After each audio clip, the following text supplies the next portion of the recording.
저사를 높이 만드신 주 능력 크셔라. 도망만한 큰 바다와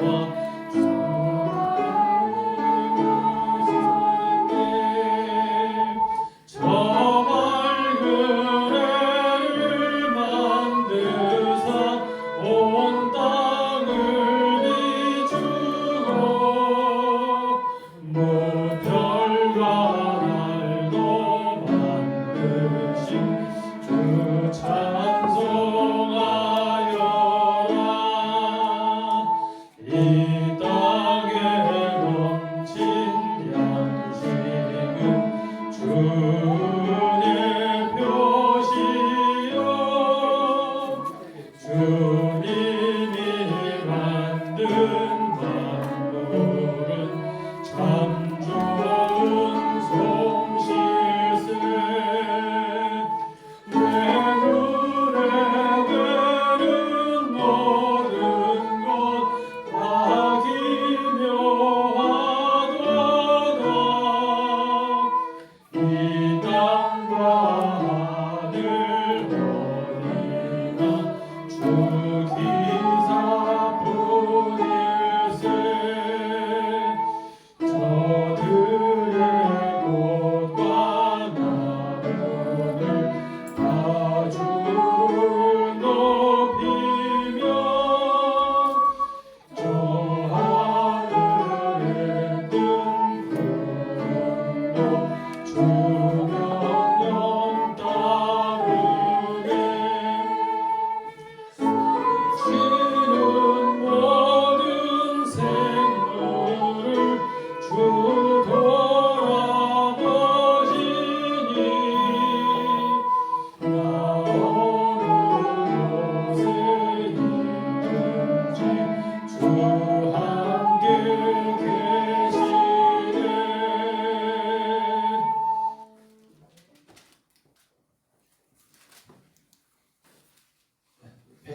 116장입니다.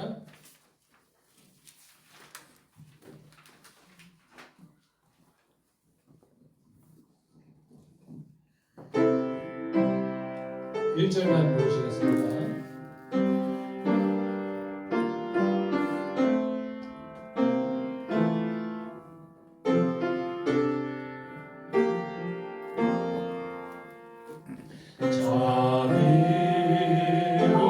자비로운 주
사랑하시는 거룩하신 우리 아버지 하나님, 저희를 죄악 가운데서 구원하여 주시고 하나님의 영원한 자녀로 삼아 주셔서 참으로 감사합니다. 아멘. 주의 거룩한 성령께서 이 시간 우리와 함께하여 주시고 아멘. 이 예배가 하늘에 상달되고 우리 마음속에 기쁨이 충만케 해 주시옵소서. 아멘. 예수님의 이름으로 기도드립니다. 아멘.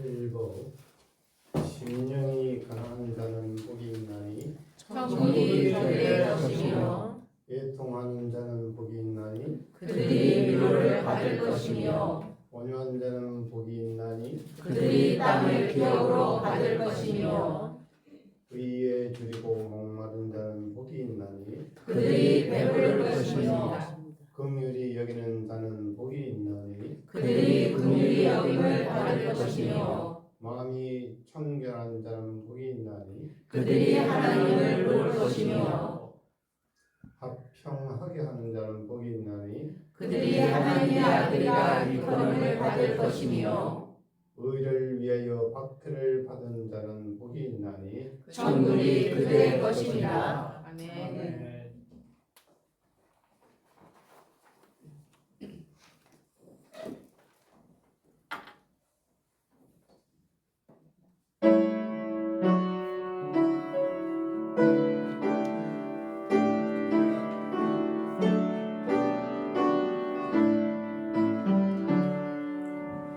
혈류관 가지고 주 앞에 드리세 저 천사 기쁜 노래가 온 땅에 퍼지네 내오라 일어나 주 찬송하여라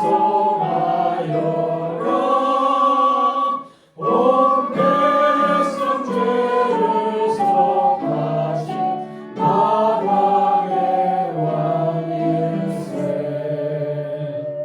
멸류관 가지고 주 앞에 드리세 저 하늘 위의 천사도 그 상처 볼 때에 감당치 못하여 재물을 나누며 만유왕 앞에 꿇어서 보경배 드리네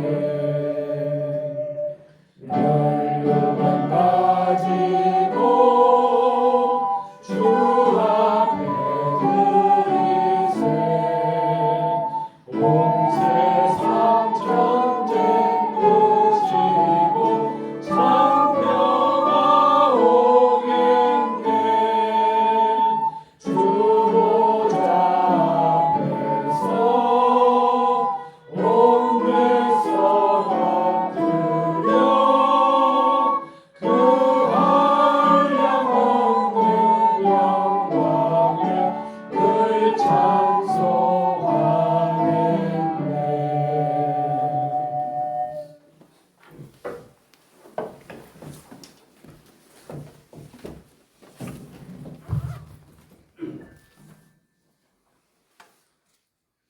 하늘에 계셔서 우주를 창조하셨으며 통치하시는 거룩하신 우리 주 하나님, 아멘. 인재교회 성도가 복된 안식일을 주님께 드리기 위하여 저희의 발걸음을 인도해 주셔서 감사드립니다. 아멘. 하나님, 세상에 힘들고 무거운 짐을 내리고 하나님께서 주시는 사랑을 나누고자 이곳에서 함께 기도합니다. 아멘. 우리의 각자의 기도를 들으시고 음성을 들으시며 그 기도가 응답되게 하여 주시옵소서. 아멘. 주님, 이 시간 성령 하나님께서 우리 가운데 임하시어 이 예배를 기쁘게 받으시며 모든 성도들의 마음이 주님의 은혜로 충만하게 하여 주시옵소서. 아멘. 하나님, 이 시간 또한 간절히 기도합니다. 세상의 전쟁과 기근을 멈추시고 사랑의 주님께서 중동에서 벌어지고 있는 전쟁을 멈추도록 개입하여 주시옵소서. 아멘. 미국과 이란 중동의 전쟁으로 주님의 자녀들이 두려움과 공포에서 떨고 있으며 수많은 생명이 위협받고 있습니다. 그들의 생명을 우리 주님께서만이 해결할 수 있사오니 이 전쟁을 멈추게 하여 주시옵소서. 아멘. 오늘도 단위에 주님의 종을 세워 선포되는 말씀으로 심령이 변화되게 하시며 주님의 음성과 사랑을 경험하게 하여 주시고 말씀으로 인재 교회가 믿음이 자라나는 경험이 있게 하여 주시옵기를 예수 그리스도 이름으로 기도합니다. 아멘.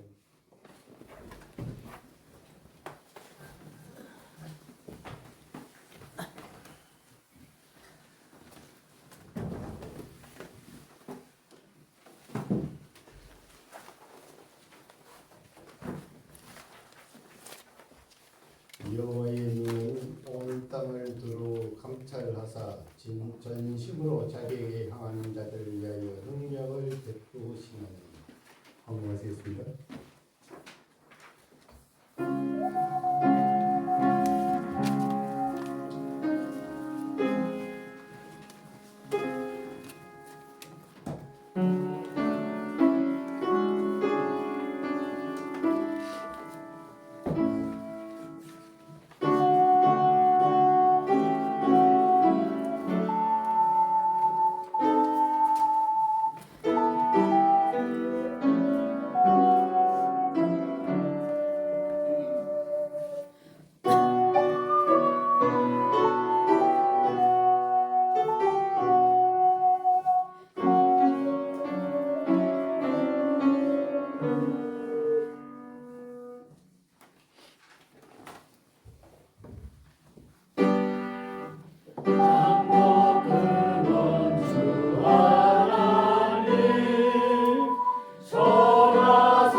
하나님, 지난 한 주간도 저희들 삶을 인도하여 주시고 채워주셔서 감사합니다. 아멘.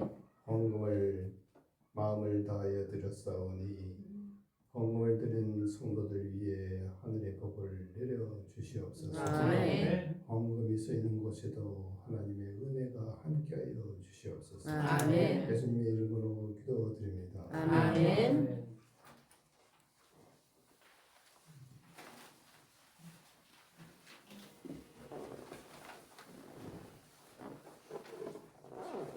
특창은 오늘은 428장 내구주 예수를 1, 2절을 부르도록 하겠습니다.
반갑습니다. 성경 말씀 요한복음 11장 32절 보겠습니다. 예, 성경절 가운데 중간부터 읽겠습니다. 예수께서 그의 우는 것과 또 함께 온 유대인들이 우는 것을 보시고 심령의 통분이 여기시고 민망히 여기사 가라사대 그를 어디에 두느냐 가로되 주여 와서 보옵소서 하니 예수께서 눈물을 흘리시더라. 예수님께서 눈물을 흘리셨습니다. 이 말은 예수님께서 우셨다라는 말입니다. 예수님께서 울으셨습니다. 이 말씀은 예수님은 우리 인간의 아픔을 이해하고 동정하시는 분이십니다. 그리고 그 아픔과 슬픔에 동참하시는 분이십니다. 그래서 오늘 제목은 예수님께서 눈물을 흘리셨고 또 제목 역시 그 결론으로 이어지게 됩니다. 예수님은 우리를 위하여 눈물을 흘리시는 분이십니다. 하나님께서 그 생물을 만드실 때 그 마음의 감정을 주셨습니다. 기쁜 일이 있으면 마음이 즐겁고 또 그 얼굴에 자연스럽게 미소가 일어납니다. 여러분 웃는 얼굴이 얼마나 아름다운지 아십니까? 꽃이 아름다운 것은 사실이지만은 사람의 웃는 모습에 비하면은 그건 아무것도 아닙니다. 참 아름다운 것이 사람의 웃는 모습입니다. 전에 있던 교회에 한 여집사님이 계시는데 뭐 덩치도 크고 부뚝뚝해요. 웃는 모습이 거의 없고 남자 같은 분이신데 어쩌다 한번 웃으면은 그 웃는 모습이 그렇게 아름다울 수가 없었어요. 그래서 제가 한번 설교 시간 때 미소에 대한 설교를 하면서 그 집사님이 참 웃는 모습이 아름답습니다 라고 공개적으로 제가 한번 표명했어요. 자주 웃었으면 좋겠다는 그 의미로 제가 그 말씀 드린 적이 있었습니다. 참 웃는 모습이 아름답습니다. 여러분들 가운데도 마찬가지입니다. 웃는 모습이 아름다운 분이 계세요.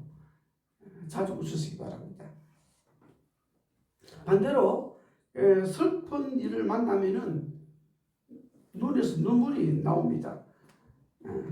저도 젊었을 때는 종종 눈물이 나왔는데 요즘에는 눈물이 잘 나오지 않습니다. 눈물도 나이와 같이 늙어간 것 같습니다. 어릴 적에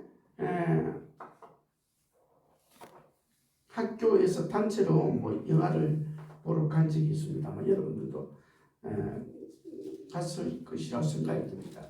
뭐 유관순 누나 학교 단체로 본 적이 있었고요. 그 다음에 특별히 기억나는 것이 저 하늘에도 슬픔이라는 영화를 단체로 보러 간 적이 있었는데 얼마나 참 슬펐던지 눈물을 참 많이 흘렸어요. 혹시 여러분 기억나십니까? 예, 그죠.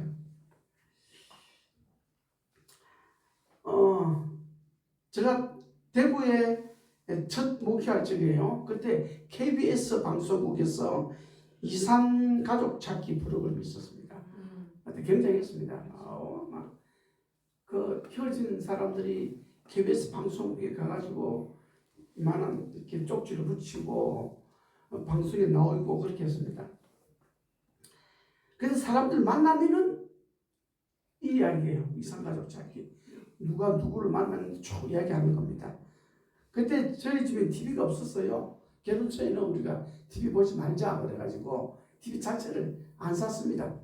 결혼 예물에 TV 자체가 없었어요. 예. 근데 이제 이 교인들의 이야기를 들어보면 실감이 안 나는 겁니다. 뭐 얼마나 뭐 슬프길래.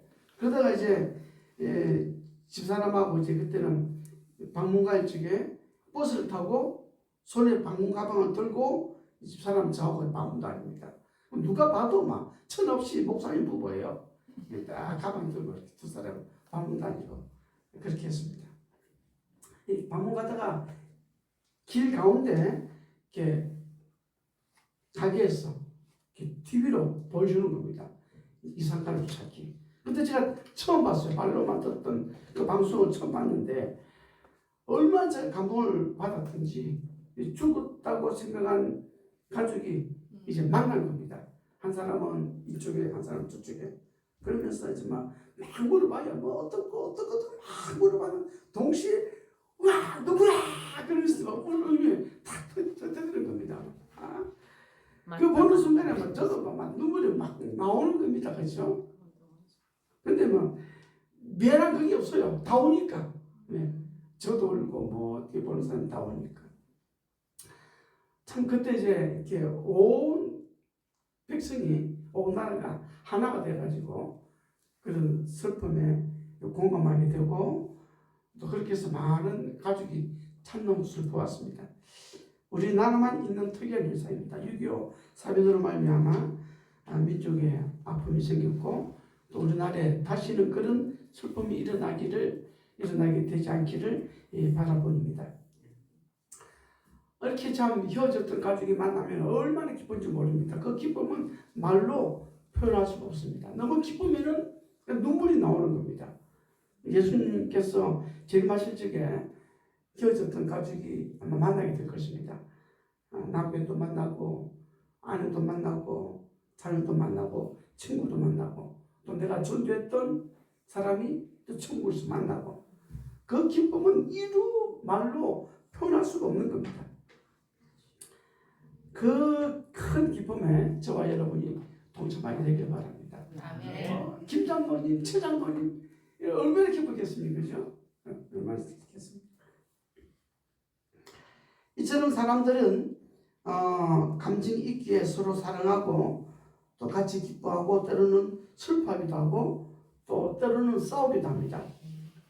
이런 감정을 잘 이용하면은 예술가가 될 수도 있고 또 남의 아픔을 이해하고 도와줄 수도 있습니다. 근데 어떤 경우에는 자기의 감정을 잘 다스리지 못하면 순간적으로 큰 죄를 짓기도 합니다. 어떤 대학 교수가 이렇게 차를 몰다가 의경에게 교통 위반으로 적발이 되었습니다. 근데 이제 이 교수가 좀 억울한 겁니다. 그래서 그 순간적으로 자기 화를 참지 못하고 그냥 그대로 의경을 그냥 차로 밀어버린 것입니다. 그래서 의경은 갑자기 이렇게 미니까 판마 위에 올라가는 겁니다. 그래가지고 몇십 미터 가다가 땅에 떨어졌어요. 화가 나면 아무리 화가 나더라도 참고 벌금 몇만 원이면 되는데 그 대학 교수가 의경은 의무경찰이죠. 의무경찰을 치고 달려가지고 그 모든 명예가 한순간에 무너지는 겁니다. 얼마나 대학 교수하기 위해서 얼마나 많은 노력을 했겠습니까? 그 한번의 사건으로 말미암아 자기의 모든 것을 다 내어놓아야 되는 것입니다. 그러므로 우리 감정을 조절하는 것이 얼마나 중요한지 모릅니다. 그래서 참을 인자가 세심에는 살인도 면한다는 말이 있습니다. 잘 알고 있는 말입니다. 잠언 16장 32절에 있는 말씀 보면은 노하기를 더디하는 자는 용사보다 낫고 자기 마음을 다스리는 자는 성을 빼앗는 자보다 낫다고 그랬습니다. 자기 화를 다스리는 사람은 용사보다 낫습니다. 자기 마음을 다스리는 자는 성을 빼앗는 자보다 낫다고 그랬습니다. 이 장군들이 군사들을 데리고 적의 성을 빼앗는 게 얼마나 어려운지 모릅니다. 우리의 역사적인 그 전쟁사를 보면은 당태종이 군사 20만 명을 데리고 안시성을 공격합니다. 잘 아시죠? 그죠? 근데 보급 부대까지 하시면 40만 명입니다. 40만 명이 이 고려의 조그마한 성 안시성을 이렇게 공격하는 겁니다. 그때 안시성에는 양만춘 장군이 있었습니다. 양만춘 장군 많이 들어보시죠, 그죠? 근데 양만춘 장군이 있었고 그 성 안에는 10,000명도 안 되는 군사입니다. 수천 명의 군사와 그 다음에 그 주민이 살고 있었습니다. 이렇게 정예군은 20만 명하고 10,000명이 안 되는 고려 군사들이 성 안에 싸우는 겁니다. 6개월 동안, 60일 동안 버텨냅니다. 뭐, 당타적이나 60일 동안 온갖 공격을 당해도 이 안성 있는 군사들과 주민들이 똘똘 뭉쳐가지고 그걸 막아냅니다. 결국에는 이 당태중이 실패하고 돌아가게 됩니다. 돌아가다가 연개 소문의 공격을 받아가지고 거의 전멸을 당합니다. 그 전멸을 당하고 이 당태중이 본국에 돌아가서 너무나 큰 충격을 받아가지고 얼마 살지 못하고 죽게 되는 겁니다. 그러니까 성 하나를 함락하는 것이 얼마나 힘든지 모릅니다. 20만 명이 60일 동안 동원해도 성 하나를 멸망 못 시키는데 그 성을 멸망시키는 것보다 더 어려운 게 뭐냐면은 우리의 마음을 다스리는 것이 힘든다는 겁니다. 참 힘들어요. 근데 성은 뭐 한 달, 두 달, 세 달이면은 멸망시킬 수 있는데 우리 마음은 몇 년을 가도 이게 다스릴 수가 없는 것입니다. 몇십 년을 교회를 믿어도 이 마음이 바뀌지가 않아요. 그러니까 성을 뺏는 것보다 자기 마음을 지키는 것이 힘든다는 겁니다. 이 비유가 아니에요. 진짜 그렇다는 겁니다. 그죠? 그래서 우리는 자신의 마음을 다스리는 법을 배워야 합니다. 내가 다스릴 수가 없습니다. 예수님이 우리 마음속에 계시면은 예수님으로 말미암아 성령으로 말미암아 우리 마음이 다스리시는 것입니다. 아멘. 예수님께서 인간으로 오셨기 때문에 사람들이 가지고 있는 모든 감정을 다 가지고 계십니다. 기쁨, 슬픔, 아픔, 배고픔, 또 고민도 많이 하시고 또 마음의 상처를 받기도 합니다. 그죠? 여러분들이 말의 상처를 받듯이 예수님도 말의 상처를 받았습니다. 왜냐하면 그분도 감정을 가지고 계시기 때문에. 어린 자녀를 잃고 슬퍼하는 어머니를 보면은 같이 슬퍼하고 또 병자를 고쳐 주었을 때 병자들이 기뻐하는 모습을 보고 본인도 같이 기뻐하시고 그 다음에 결혼식에 참석하셔서 진심으로 새 가정에 축복하시고 또 장례식에 참석해서 그들 아픔에 동참하고 예수님도 우리랑 똑같은 감정을 가지신 그런 분이 있습니다. 그렇기 때문에 때로는 우는 모습을 우리에게 보여주신 것입니다.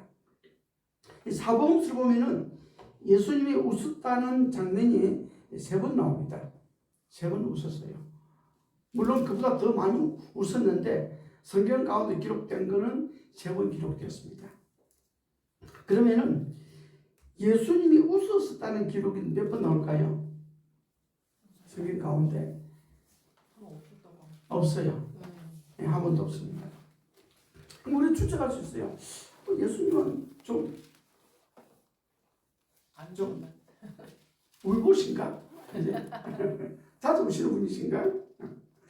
예수님께서는 이제 울거리를 많이 했어요. 왜냐하면 영적으로 고민을 많이 합니다. 저 사람들을 어떻게 하면 주님께 인도할까? 인도하고 싶은 마음이 간절한데 사람들 예수를 안 믿으니까 그죠? 마음이 아프죠. 그죠? 또 죄를 회개하지 않는 사람들을 보면은 또 불쌍한 마음이 생겨요. 저들은 죽으면 어떡할까? 회개하고 죽어야 되는데 그런 마음이 생깁니다. 또 어떤 곳에 가면은 서기관들과 바리새인들이 방해를 해요. 그렇기 때문에 예수님은 고민이 많은 분입니다. 그래서 혼자 있기를 좋아하시고 또 시간 나면은 혼자 기도하시고 그래서 우리는 예수님은 혼자 있기를 좋아하시고 좀 내성적이시고 조용하신 분이시구나 그렇게 이제 생각합니다. 전혀 틀린 말은 아니에요. 근데 연희실에 어떻게 기록하고 있냐면은 예수님은 명랑하시고 사교성이 있고 사람들과 잘 어울리시고 성격이 밝은 분이다 기록하고 있습니다. 그러니까 세리들과 잘 어울리고 같이 음식 먹으면서 웃고 그러니까 서기관들과 바리새인들이 시기하는 겁니다. 그러니까 성경은 밝고 사료성이 있고 명랑하고 그런 분이 있습니다. 한 번은 예수님께서 나사로가 죽었다는 이야기를 들었습니다. 친구예요. 예수께서 친구가 별로 없었는데 그 친한 친구인 나사로가 죽었다는 그런 연락을 받게 되었습니다. 그러면은 그 소식을 듣자마자 바로 가셔야 하는데 예수님은 좀 이렇게 미루었어요. 하루를 쉬고 이틀을 쉬고 3일째 이제 내 친구 나사로가 잠들었다 하면서 이제 베다니로 가시게 됩니다. 사람들은 처음에는 왜 예수님 안 가시지? 친구가 돌아가셨다는데 이상하게 생각했습니다. 하지만 더 이상 이렇게 묻지도 못하고 그러다가 이제 사흘 때 가게 됩니다. 도착하니까 죽은 지 나흘이나 되었습니다. 근데 두 동생이 막 눈물을 흘리면서 우는 겁니다. 조금만 더 일찍 오시더라면은 당신이 우리 오빠가 죽기 전에 오시더라면은 우리 오빠는 안 죽을 터인데 그러면서 이제 원망 겸 또 막 슬퍼서 눈물을 흘리시는 겁니다. 이때 예수님께서 눈물을 흘리시더라고 성경 기록하고 있습니다. 예수님 그때 연세가 30대 초반입니다. 건장한 남자입니다. 웬만하면은 이 연세는 이 나이는 별로 울지 않습니다. 그리고 예수님은 마르다에게 나사로를 살릴 것을 암시했습니다. 그죠? 너희 오빠가 이렇게 살아나리라고 암시했습니다. 그리고 예수께서 오신 목적이 뭐냐면은 죽은 나사로를 살리기 위해서 오신 것입니다. 그러니까 종만 있으면 나사로는 살아납니다. 예수님께서 살리시기 때문에 그 사실을 누구보다도 잘 알고 있는 분이 예수님이십니다. 근데 예수님이 우세요. 살아날 건데 그죠? 죽은 사람이 살아난다 그러면 눈물이 나올 리가 없죠. 그죠? 근데 예수님이 우세요. 왜 우냐면은 마리아하고 마르다가 우는 모습을 보니 예수님이 같이 슬퍼진 겁니다. 그죠? 슬퍼진 거예요. 저도 장례식 가면은 올 필요가 없죠. 그죠? 저분은 저 집사님은 주님의 개인의 구주로 받아들이고 구원받았기 때문에 올 필요가 없는 겁니다. 그죠? 근데 누가 울면은 마음이 썩어져요. 그죠? 논리로 말하면 올 필요가 없는데 구원받았는데 왜 옵니까? 근데 자녀가 막 슬프면은 마음속에 슬픈 마음이 생겨요. 예수님이 그런 마음을 가지신 겁니다. 조금 있으면 살아날 거예요. 살으실 거예요. 근데 마리아가 막 우니까 그 모습을 보니까 예수님이 같이 눈물을 흘리신 겁니다. 이 예수님이 마음이 그죠? 얼마나 참 여기 마음을 가지고 있습니까? 그래서 예수님께서는 이처럼 우리를 이해하시는 분이십니다. 머리 아픈 사람이 그냥 들으면 참 머리가 많이 아프다 그래요. 머리를 저는 한 번도 아파 본 적이 있기 때문에 머리가 왜 아파? 머리가 왜 아파? 아프면 얼마나 아프겠어? 근데 한 번은 제가 머리가 아픈 적이 있었어요. 굉장히 아프더라고요. 그러니까 머리가 진짜 아프구나. 이게 머리 아픈 사람을 이해를 하게 되는 겁니다. 그죠? 예수님께서 우리의 아픔을 이해를 하신다는 겁니다. 그래서 수고하고 무거운 짐진 자들아 다 내게로 오라. 내가 너희를 편히 쉬게 하리라. 예수님께서는 우리의 아픔과 고통과 무거운 짐을 지고 가는 우리 인생 삶을 다 아시기 때문에 다 내게로 와라. 나도 옛날에 다 아파봤다. 나도 무거운 짐 다 지봤다. 그러면서 우리에게 위로를 해주시는 것입니다. 그렇기 때문에 주님께서는 오셨고 여러분들의 아픔과 고통을 다 기억하시는 그런 분이십니다. 누가복음 19장 41절에 있는 말씀 보면은 가까이 오사 성을 보시고 우시며, 이게 우시는 장면이 나옵니다. 예수님께서 길을 걸어가시다가 이제 발밑에 예루살렘 성전이 보입니다. 그죠? 그 예루살렘 성전이 전빛을 받으면 굉장히 아름답습니다. 이 솔로몬 성전만큼은 못되지만은 헤롯이 유대인들의 마음을 사기 위해서 정말로 성전을 아름답게 잘 지었어요. 햇빛을 받으면은 쫙 금빛을 받아가지고 빛을 내는 겁니다. 그러면 그 하울한 강은 이루 막을 수가 없어요. 유대인들이 그걸 자랑하는 겁니다. 봐라, 하나님 계시는 성전이야.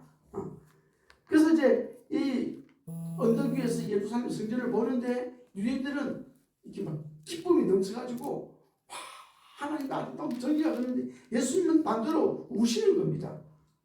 지자들이 이해를 못해요. 왜 우실까? 무슨 슬픈 일 있나? 근데 예수님 왜 우십니까? 앞으로 일어날 일을 생각해 보니 눈물을 흘리지 않을 수가 없는 겁니다. 40년 뒤에 로마 군대가 예루살렘 성을 포위하게 됩니다. 악에 바친 로마 군대죠. 예루살렘 성을 포위했는데 로마에 무슨 병이 일어나가지고 구태라는데 예루살렘에 있는 이스라엘 군대가 뒤를 추격해가지고요, 막 로마 군대를 뒤를 추격해가지고 많은 로마 군인을 죽이는 겁니다. 그러니까 로마 군인은 너무 급해가지고 반응도 못하고 갔다가 나중에 두고 보자, 그죠? 두고 보자. 그러고 난 뒤에 얼마 안 돼서 로마 군대를 끌고 예루살렘 성을 포위했습니다. 그냥 뺑 둘러쌌습니다.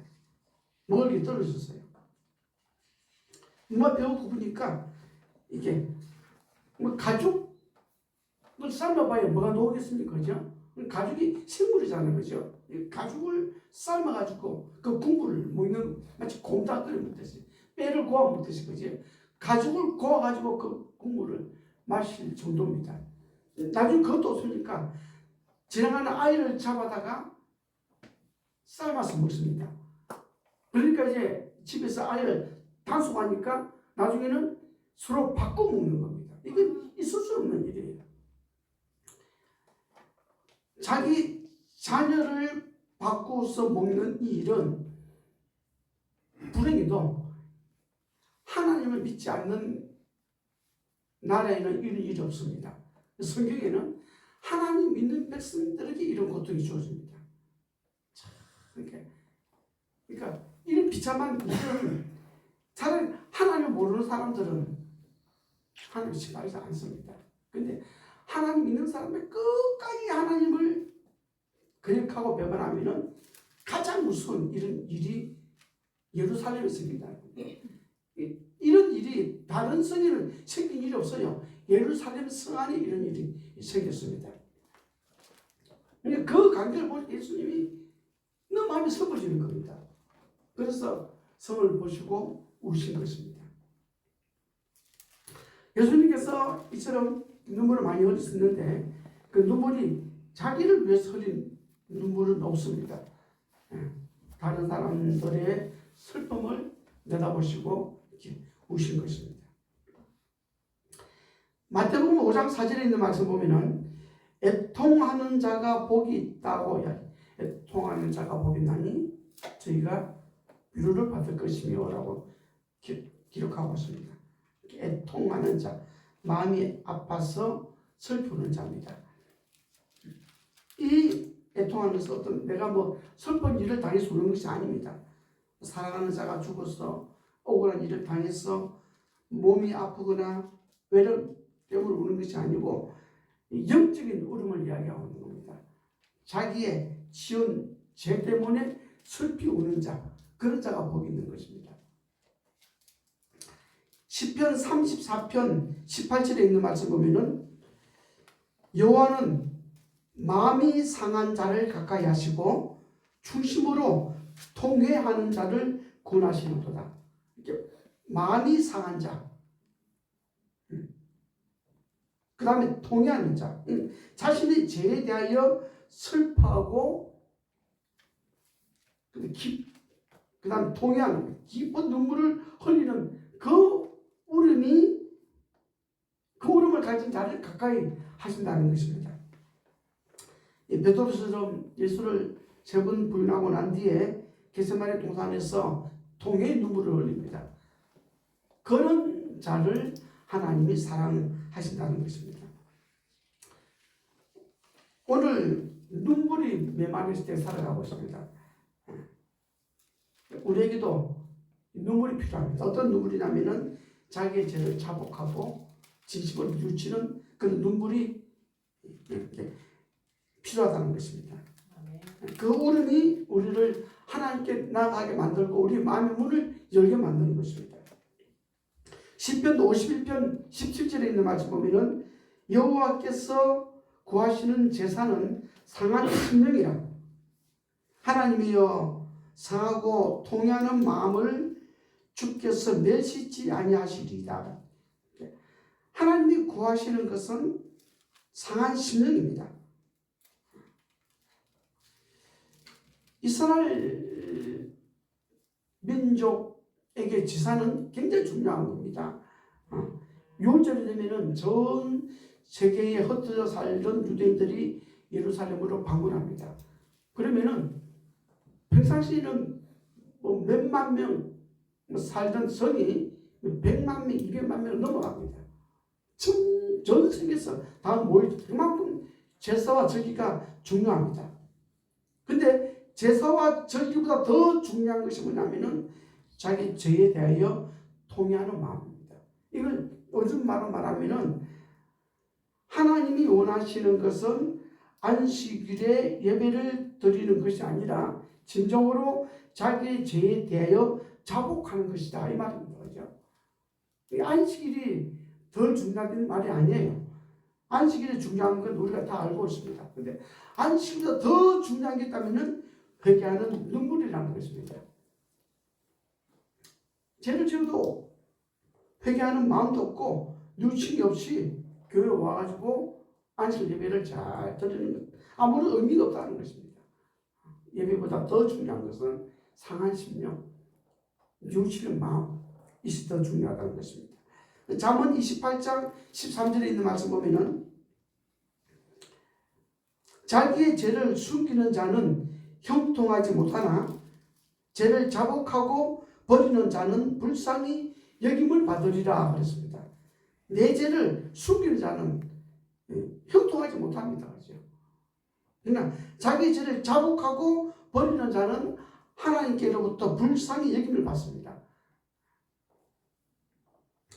요한 1서 1장 9절에 있는 말씀 보면은 만일 우리가 우리 죄를 자백하면 그는 기쁘시고 오히로사 우리 죄를 사하시며 우리를 모든 불의에서 깨끗하게 하실 것이요. 우리 죄를 다 자복하면은 하나님은 믿을 만한 분이 있습니다. 기쁘시다 이 말은 믿을 만한 분입니다. 이쁜 일만 아니고 하나님은 믿을 수 있는 분이시다. 오히로시고 믿을 수 있는 분이시기 때문에 우리의 모든 죄를 다 용서하신다 그 말입니다. 그렇기 때문에 애통하는 자가 복이 있습니다. 자신이 지은 죄에 대해서 슬퍼하고 아파하는 그 울음이야말로 우리에게 큰 구원의 복이 된다는 것입니다. 시편 126편 5절 6절에 있는 말씀 보면은 눈물을 흘리며 씨를 뿌리는 자는 기쁨으로 거두리로다. 눈물을 흘리면서 씨를 뿌리는 자는 나중에는 기쁨을 거두게 될 것입니다. 울며 씨를 뿌리러 나가는 자는 반드시 기쁨으로 그 곡식단을 가지고 돌아오리라. 왜 씨를 뿌리는데 웁니까? 씨를 뿌리는데 우는 자라고 이야기합니다. 이 말이 무슨 말이냐면은 이 유대 민족이 이제 바벨론 포로로 잡혀갔다가 그 다음에 칙수를 통해 가지고 예루살렘으로 돌아왔습니다. 돌아왔는데 먹을 게 하나도 없어요. 아이들은 막 배고파다가 막 달라고 우는 겁니다. 근데 양식이 있어요. 있는데 이 양식을 배가 고프다고 아이에게 주게 되면은 내년을 먹을 양식이 없는 겁니다. 그러니까 이 양식을 자녀에게 못 주고 울면서 씨를 뿌리는 겁니다. 그 가운데 자녀가 굶어 죽어요. 그죠? 자녀가 죽는 모습을 보면서 그 씨를 어떻게 합니까? 밭에 뿌리는 겁니다. 그러면 나중에는 이 곡식이 자라가지고 자녀들이 음식을 먹으면서 기쁨을 누리게 된다는 것입니다. 그래서 울면서 씨를 뿌리는 자는 그 다음에 곡식을 거둬가지고 기쁨을 누린다는 말입니다. 우리 이 말씀을 이제 울면서 전도를 해서 영혼을 구하면은 우리가 기쁨이 된다는 말로 우리가 그렇게 해석을 합니다. 원래 틀린 말은 아닌데 진짜 의미는 그겁니다. 그죠? 이제 울면서 씨를 뿌리면은 나중에 그 울음이 기쁨으로 돌아온다는 그런 말입니다. 이사야 61장 3절에 있는 말씀 보면은 여호와께서는 시온에서 슬퍼하는 사람에게 죄를 뿌리는 대신 왕관을 씌워주며 슬픔 대신 기쁨의 기름을 발라주며 절망 대신 찬양의 옷을 입혀주실 것이다. 슬퍼하는 자 어디였습니까? 시온에서. 시온은 하나님 계시는 곳이에요. 이렇게 하나님 안에서 슬퍼하는 자들은, 그죠? 슬퍼하는 자들은 세상 사람들은 슬퍼하면은 하나님께 벌을 받은 것이라고 생각. 그 당시 유대 문화입니다. 근데 시온에서 하나님 안에서 슬퍼하는 자들은 죄 대신에 왕관을 쓰고 슬픔 대신에 기쁨의 기름을 발라주고 절망 대신에 찬양의 옷을 입혀주신다. 그리고 우리가 시온에서 슬퍼하는 것이 얼마나 귀한 복인지 모릅니다. 10편 30편 11절에 있는 말씀 보면은 주께서 나의 슬픔을 변하여 춤이 되게 하시며 나의 벼슬을 벗기고 기쁨으로 띄우셨나이다. 슬픔이 변해서 기쁨이 되고 춤을 추게 되는 것입니다. 뭘 이야기하는 겁니까? 슬픔이 그만큼 귀하다는 겁니다. 네로 황제에 대한 이야기가 있습니다. 네로가 참 나쁜 그 왕이에요. 네로가 로마 시를 불태웠습니다. 불태우고 난 뒤에 막 이제 귀족들과 뭐 사람들 반박하니까 어떻게 합니까? 이 죄를 기독교인들이 불지켰다라고 이렇게 합니다. 그래가지고 얼마나 많은 기독교인들이 죽은지 모릅니다. 그때 이제 이 황제가 불에 타는 모습을 보고 가시식 눈물을 흘립니다. 이렇게 자기 로마 시민들 죽으니까 눈물을 흘리는데 이 눈물을 어떻게 합니까? 황금으로 된 잔에 눈물을 받아요. 그러면서 이 내 눈물은 귀한 눈물이라고 이렇게 가시적인 눈물을 흘립니다. 근데 그 네로 황제의 눈물이 금잔에 담아 두었지만은 그 금잔에 담아둔 네로 황제의 눈물보다 더 귀한 눈물이 뭐냐면은 그리스도의 눈물입니다. 우리의 눈물이 얼마나 귀한지 모릅니다. 무슨 말입니까? 눈물 흘리는 말입니다. 우리의 말입니다. 예수님처럼. 10편 6절에 있는 말씀 보면은 내가 단식함으로 곰핍하여 밤마다 눈물로 내 침상을 띠끼우며 내 율을 지킨나이다. 이 다윗이 이제 그 자기의 죄를 지적받고 난 뒤에 회개합니다. 그때 자기가 흘린 눈물에 대해서 뭐라고 이야기하냐면 내가 밤마다 눈물을 흘리는데 눈물을 얼마나 많이 흘리는지 내 침상이 눈물에 떴다 이 말입니다. 이 거짓말입니다. 그죠? 실적 표현이 실적 표현. 내 혀가 눈물이 다 적셨습니다. 이런 눈물이 있었기에 이 다윗이 위대한 왕이 되는 겁니다. 이런 눈물이 없었다면요, 다윗은 사울 왕과 같은 그런 사람이 되었을 것입니다. 이 다윗의 눈물이 그를 위대한 왕으로 만든 것입니다. 그렇기 때문에 전도서 7장 3절 4절에 있는 말씀 보면은 슬픔이 웃음보다 나음은 얼굴에 근심하는 것이 마음에 유익하기 때문이다. 지혜로운 자의 마음은 초상집에 있어되 우매한 자의 마음은 혼인집에 있다 그랬습니다. 그러니까 슬픔이 웃음보다 낫다 이 말입니다. 그죠? 그 슬픔이 우리의 마음에 유익하기 때문입니다.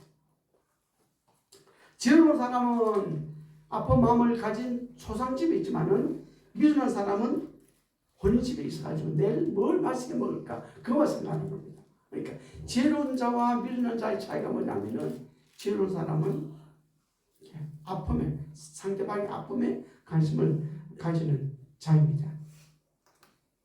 그래서 예수님께서 눈물을 흘리셨고 그 예수님의 눈물로 말미암아 우리가 구원을 받게 되는 것입니다. 그러니까 그 눈물은 그보다 더 귀한 보배가 되는 것입니다.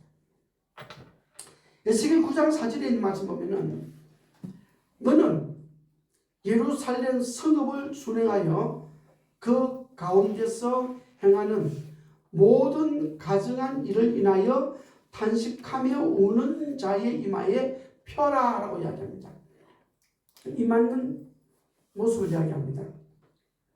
하나님께서 자기 백성들의 이마에 일을 쳐주십니다. 그런데 그 조건 가운데 하나가 예루살렘 성읍을 순행하다 보면은 탄식하며 우는 자들이 있을 것이다.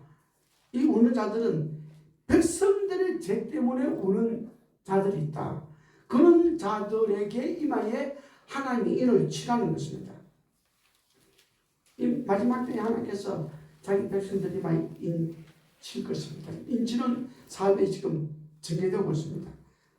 어떤 자에게 인치십니까? 우는 자에게. 특별히 나의 죄는 물론이고 백성들의 죄, 예루살렘에 사는 이 말은 하나님 믿는 백성들이 짓는 죄 때문에 눈물을 흘리는 자들에게 인을 쳐주시기 때문에 말입니다. 다른 사람들의 아픔에 눈물을 흘리는 자입니다. 이런 사람은 하나님의 인을 받기에 충분하다고 이야기하고 있는 것입니다. 그럼 우리는 눈물을 흘려야 됩니다.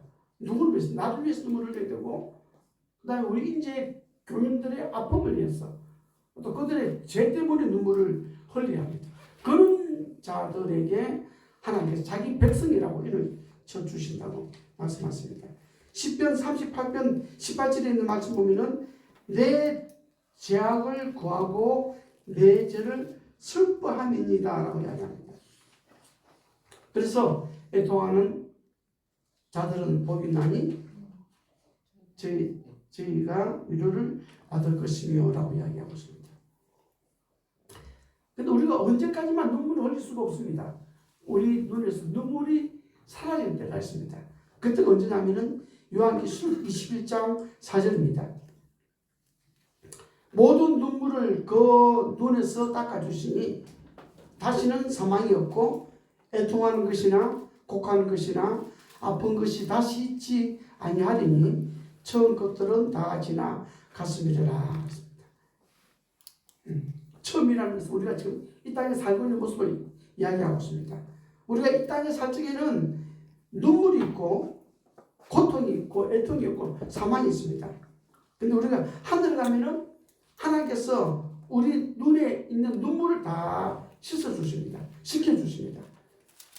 하늘에는 사망이 없고 애통하는 일이 없습니다. 하늘로 올라가면 우리가 눈물 흘릴 일이 없습니다. 왜냐하면 이 땅에 살면서 눈물을 다 흘리기 때문에 흘릴 눈물이 없습니다. 오늘 이제 말씀처럼 예수님께서 우셨습니다. 예수님의 눈물이 얼마나 귀한 눈물인지 모릅니다. 예수님께서 눈물을 흘리셨기 때문에 우리는 그 눈물로 말미암아 불쌍히 여기시는 그 마음으로 말미암아 저와 여러분들이 구원을 받게 되는 것입니다. 예수는 눈물 역시 귀한 것처럼 저와 여러분의 눈물도 아주 귀한 눈물입니다. 여러분의 눈물과 비교할 수 있는 귀한 눈물입니다. 우리가 그리스도 안에서 진정한 눈물이 있을 때 하나님께서는 그 눈물을 우리 눈에서 씻겨주실 것입니다. 다시는 사망이 없는, 애통이 없는, 눈물이 없는 그런 곳에서 눈물이 변하여 기쁨이 되는 그런 천국에서 저와 여러분이 사시게 되기를 간절히 바라겠습니다. 아멘.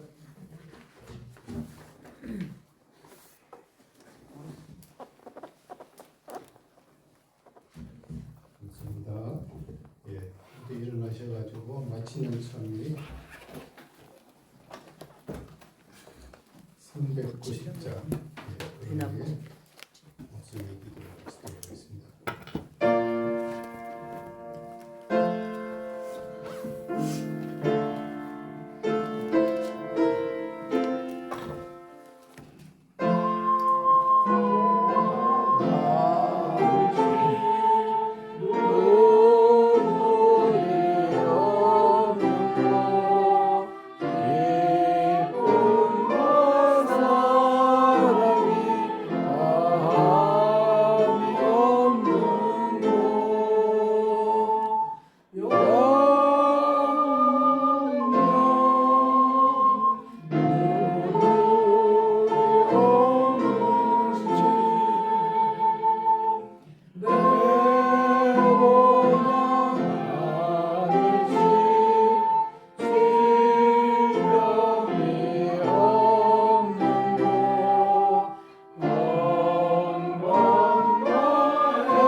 하늘에 계시는 아버지 하나님, 저희를 사랑하시고 때로는 저희들의 아픈 모습을 보고 눈물을 흘리심이 나여 참으로 감사합니다. 아멘. 우리의 아픔과 우리의 고민과 우리의 모든 것을 다 이해하시는 주님께서 그 모든 것을 다 지시고 십자가에 돌아가심으로 우리를 구원하여 주심이 나여 참으로 감사합니다. 아멘. 하늘에는 눈물이 없고 애통하는 것이나 고가는 것이나 질병이나 사망이 없는 그런 곳입니다. 우리가 그곳에 가기를 원하오니 우리와 함께 알려주시고 우리를 하늘까지 인도하여 주시옵소서. 아멘. 우리 하나님의 놀라우신 은혜와 주님의 크신 사랑과 성령의 감동 감화하심이 영원토록 우리와 함께 하시기를 우리 구주 예수님의 이름으로 기도드립니다. 아멘.